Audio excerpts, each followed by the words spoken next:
कि C equals to A minus B, कोई भी ऐसा बेसिक फॉर्मूला है जैसे C equals to A minus B, ठीक है, मतलब A और B का जो अंतर है वो C के बराबर है ना।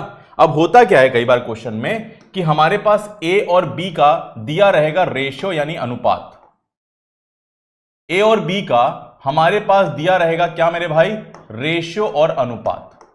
A का अलग से रेशियो दिया रहेगा, B का अलग से रेशियो दिया रहेगा, कुछ बदलाव हो रहा है तो A का रेशियो कितना है पहले और अभी, और B का रेशियो कितना है वो दिया रहेगा, और C की हमारे पास ना वैल्यू दी रहेगी, C की हमारे पास क्या दी रहेगी, वैल्यू दी रहेगी, और दो केसेस की बात करेंगे हमारे पास, ठीक है। तो इस प्रकार से कभी भी पैटर्न बनता है तो हम लोग क्या करते हैं, क्रॉस प्रोडक्ट मेथड लगाते हैं। अभी मैं बिल्कुल बेसिक बता रहा हूं, थोड़ा सा इत्मीनान, आराम से बात को सुनना है, समझना है। क्या मेरी बात समझ में आई अभी आप लोगों को? मैंने कहा दुनिया का कोई भी फॉर्मूला जहां पे हमारे पास माइनस इस प्रकार से हो रहा है कि a माइनस बी करके कुछ c बनेगा, जहां पे a और b का रेशियो दिया हुआ है, c की कुछ वैल्यू दी हुई है ना, तो हम लोग क्या लगाते हैं यहां पे, क्रॉस प्रोडक्ट मेथड लगाते हैं, ठीक है। अब इसको जो है जरा एक उदाहरण से स्टार्ट करेंगे, ठीक है, ध्यान रखिएगा, एक उदाहरण से स्टार्ट करेंगे। पहले मैं इसको बेसिक मेथड से बताऊंगा, फिर मैं इसको शॉर्टकट बताऊंगा। क्लियर है जी? चलिए, जैसे यहां पर देखिए दो संख्याओं का अनुपात दिया हुआ है 3 और 5।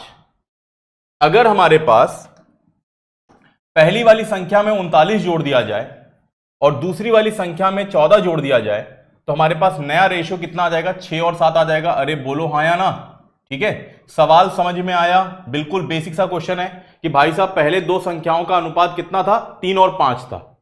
अब कुछ बदलाव किया जा रहा है, पहले वाले में 39 जोड़ा जा रहा है, दूसरे वाले में 14 जोड़ा जा रहा है। अब ये रेशियो कितना हो गया, 6 और 7 का हो गया, हाँ या ना? ठीक है, तो मैंने कहा कि बिल्कुल बेसिक स्कूल मेथड हमें क्या सिखाता है कि हमारे पास, मैंने कहा पहले वाले नंबर को n1 मानो और दूसरे वाले को n2 मानो। कितना रेशियो दिया हुआ है हमारे पास, 3 और 5 का।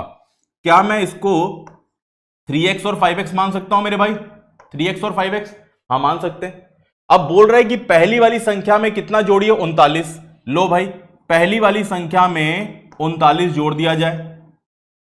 दूसरी वाली संख्या हमारे पास कितनी है, 5x है, इसमें कितना जोड़ दिया जाए, 14 जोड़ दिया जाए, और हमारे पास रेशियो कितने के बराबर बनेगा, 6 और 7 का रेशियो बनेगा। अरे बोलो हाँ या ना?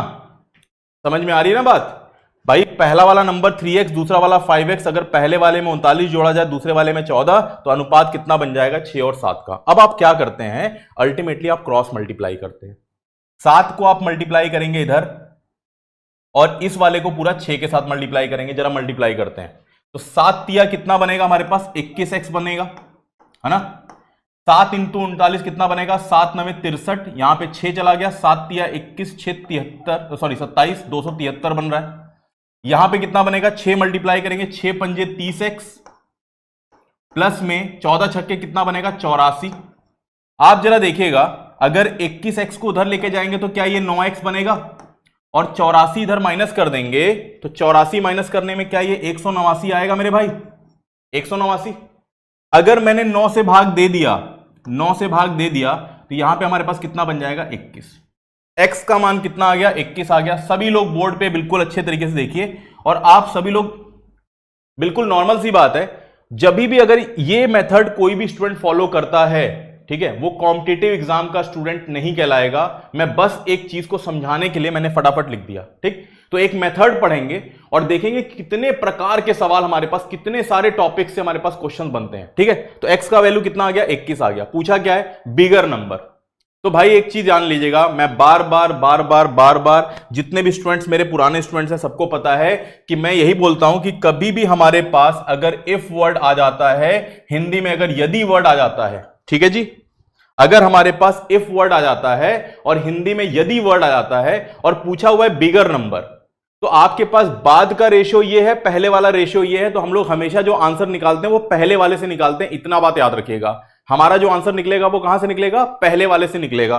तो आपके पास 3x और 5x में से बड़ी संख्या कौन सी है भाई, 5x है, तो अल्टीमेटली आपको 5x का मान निकालना है। तो 5x का वैल्यू कितना आएगा, 5 गुणे 21, और सवाल का उत्तर कितना बन जाएगा, 105। अरे बोलो हाँ या ना?